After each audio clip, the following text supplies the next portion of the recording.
सृष्टि के अनादिकाल से ही नागों को रहस्यमय शक्तियों का प्रतीक माना गया है। वे केवल जीव नहीं, योग, तप और ऊर्जा के वाहक हैं।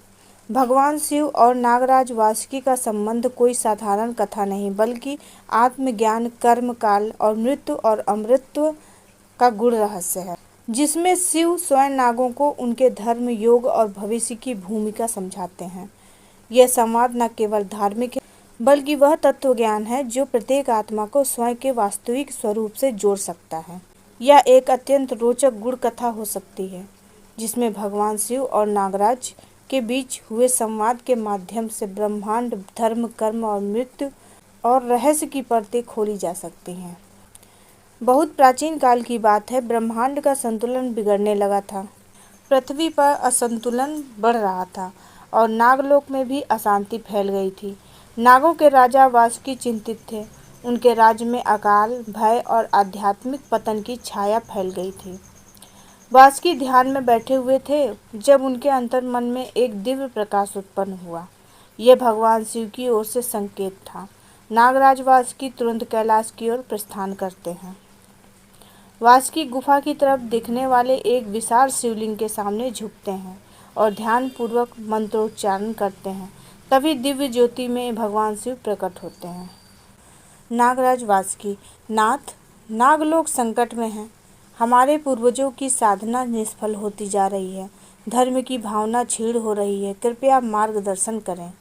भगवान शिव बोले, वासुकी, हर युग में धर्म और अधर्म के बीच संतुलन बनाना पड़ता है। यह संतुलन जब डगमगाता है तो प्रकृति स्वयं हलचल करती है। परंतु यह संकट केवल बाहर नहीं, यह भीतर से उपजा है। अपने भीतर का विष देखो, फिर समाधान स्वयं मिलेगा। वासुकी चकित थे। यह उत्तर एक रहस्य था। भगवान शिव मुस्कुराते हैं और वासुकी को एक यज्ञ की विधि बताते हैं जो अंतर के विष को बाहर निकालेगा। नागलोक में फैली अशांति के कारण वासुकी भगवान शिव की शरण में पहुँचे।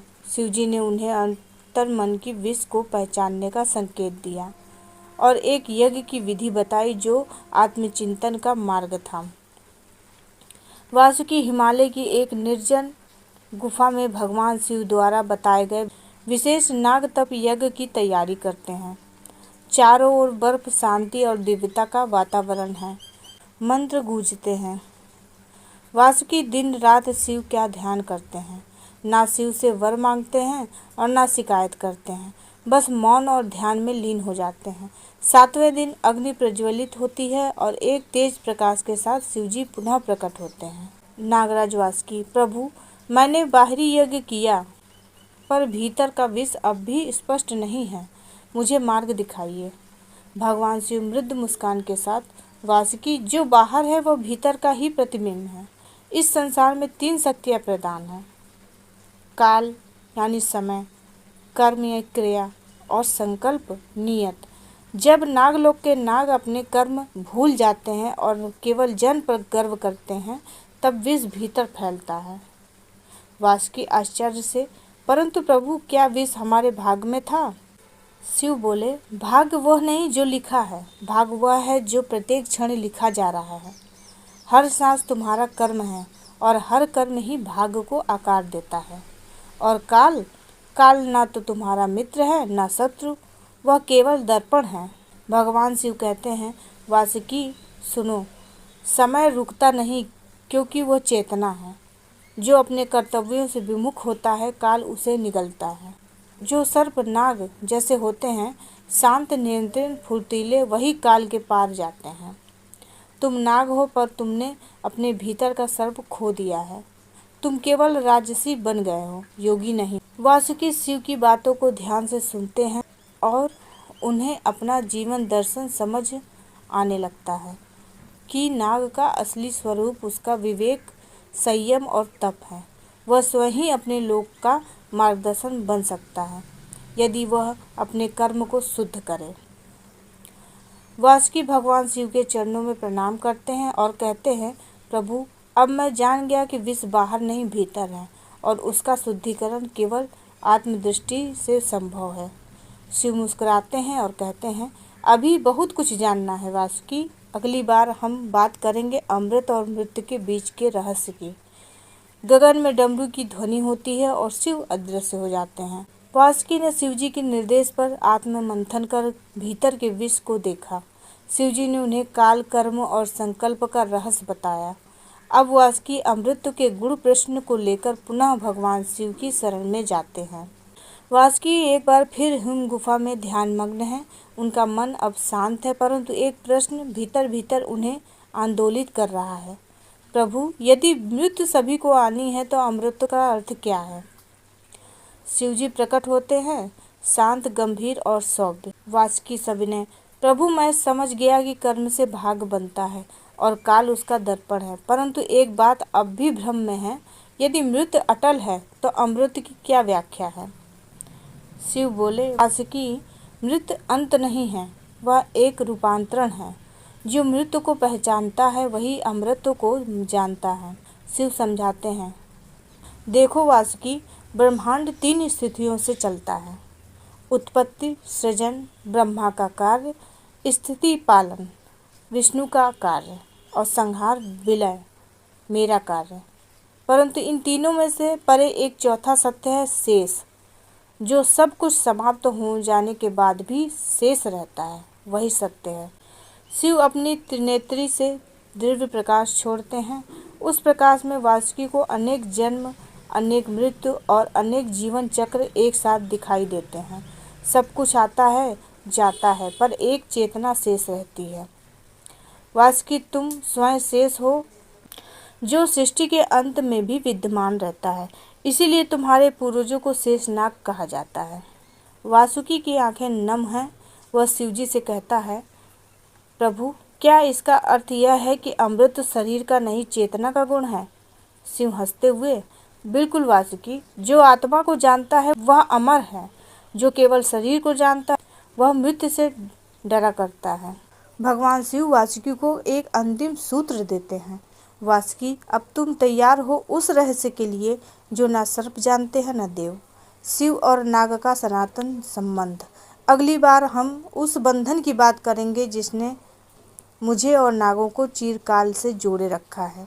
डमरू की आवाज़ गूंजती है, हिमालय की चोटियों पर दिव्य प्रकाश फैलता है। वासुकी ध्यान की मुद्रा में बैठते हैं, एक नई समझ के साथ। भगवान शिव ने वासुकी को मृत्यु और अमृत का गुण ज्ञान दिया, समझाया कि अमृत चेतना का गुण है, शरीर का नहीं।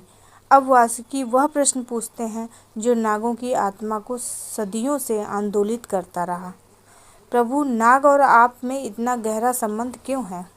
वासुकी, कैलाश पर बर्फ के मध्य दिव्य वातावरण में उन्होंने अपने भीतर के विष को जीत लिया। अब वे शिव के गले में विराजमान नाग के रहस्य को जानना चाहते हैं। वासुकी, प्रभु, आपके गले में जो नाग है, क्या वो प्रतीक मात्र है या कोई उच्चतम सत्य? शिवजी मुस्कुराते हैं और कहते हैं, वासुकी, ये कोई प्रतीक नहीं है, यह सनातन ऊर्जा का प्रतीक है। मेरे गले का नाग केवल जीव नहीं बल्कि योग है। सुनो, मैं तुम्हें वह रहस्य सुनाता हूँ जिसे अब तक केवल ध्यान में ही जाना गया है।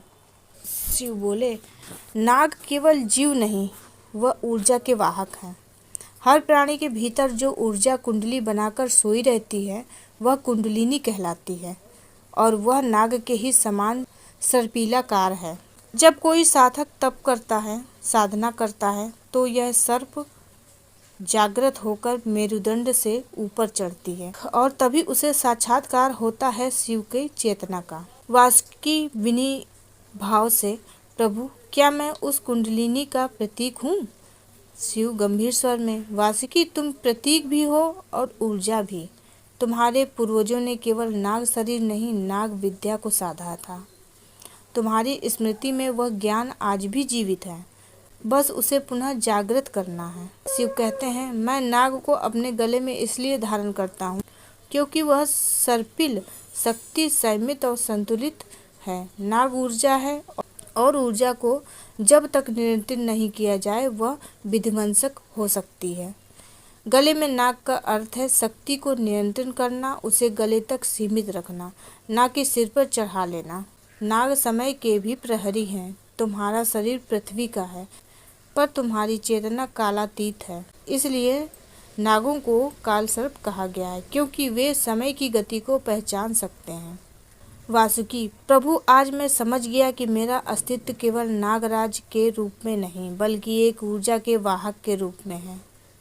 शिव आशीर्वाद स्वर में: वासुकी, अब जब तुम इस ज्ञान से जागृत हो चुके हो, तो अपने नागवंश को यह याद दिलाओ कि वह केवल नाग नहीं, बल्कि ऊर्जा है, योग है और शिव का ही अंश है। डमरू बजता है, आकाश में शंखनाद होता है, वासुकी ध्यान में लीन हो जाते हैं। अब वे केवल नाग नहीं, नाग योग के रक्षक बन चुके हैं।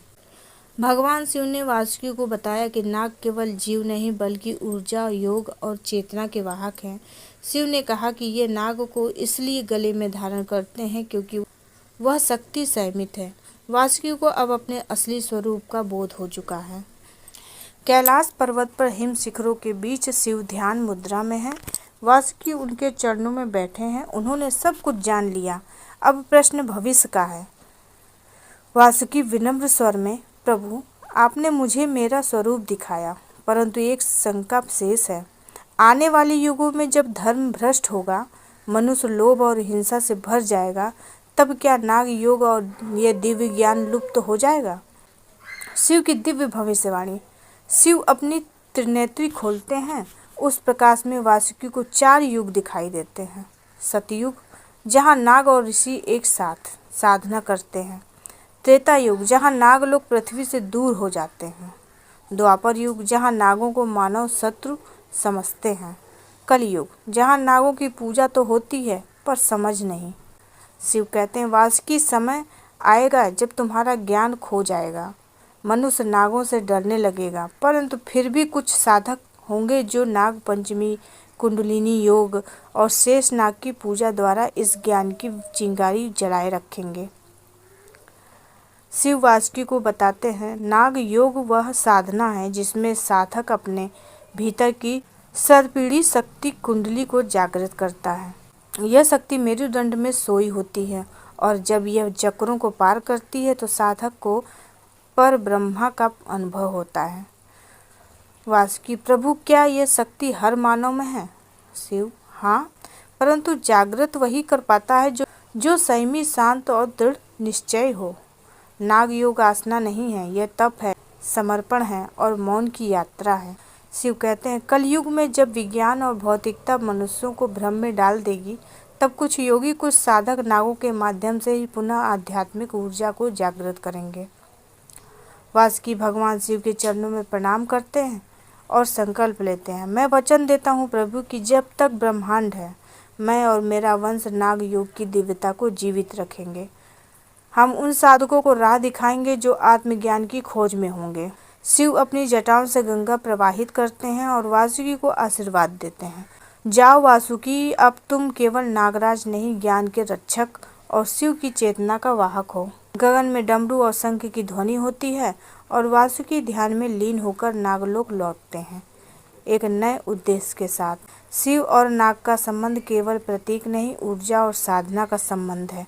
नागों को समझना स्वयं की ऊर्जा को समझना है। नाग योग वह पथ है जो अपने आत्मा से शिव तक ले जाता है और यह ज्ञान युगों युगों तक जीवित रहेगा, जब तक एक भी साधक रहेगा।